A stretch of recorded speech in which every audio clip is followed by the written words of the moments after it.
Comilla city corporation বড় 4টি প্রকল্প হাতে নিয়েছে, খাল খনন, খাল পরিষ্কার কর্মসূচি, এবং কুমিল্লার বেশ কিছু স্পট রয়েছে যেখানে প্রতিনিয়ত জলাবদ্ধতা হয়ে থাকে। একটু বৃষ্টি হলে সেখানে আমরা জলাবদ্ধতা দেখি। তো আমরা আজকে যেখানে দাঁড়িয়ে আছি এটা মূলত আমাদের যে রেসকোর্স খাল, এই রেসকোর্স খালের প্রকল্প ব্যয় হচ্ছে 2,83,00,000 টাকা।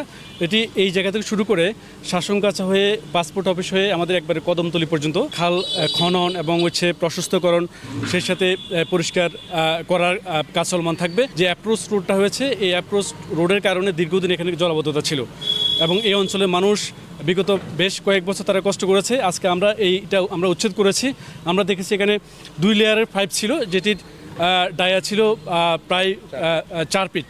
তো আমরা এই 2 লেয়ারের এই পাইপ 6টি পাইপ আমরা এখান থেকে তুলে দিয়েছি, তুলে পাশে আমরা স্থাপন করেছি। আমরা আশা করছি যে এখন থেকে এই অঞ্চলের বিশেষ করে রেসকোর্স খালের আশপাশে যে সকল বাসিন্দা রয়েছেন বা কুমিল্লাবাসী যারা রয়েছেন তারা কিছুটা হলেও এই জলাবদ্ধতা থেকে মুক্তি পাবেন। নগদ পেমেন্টে 500 টাকা পর্যন্ত ক্যাশব্যাক আর লেনদেনে প্রতিদিন ডিপ ফ্রিজ এবং ঘন্টায় ঘন্টায় এসি টিভি সহ দারুণ সব গিফট। এটা শুধুমাত্র কুমিল্লা শহরের মধ্যে আমরা এই কর্মসূচি অব্যাহত রাখবো না, এটা আমাদের যে উপজেলা পর্যায়ে, অর্থাৎ এই খালটা যে উপজেলা পর্যায়ে গিয়ে যে আউটফল হয়েছে আমরা সেই আউটফলটা কিন্তু আমরা পরিষ্কার করে দিচ্ছি।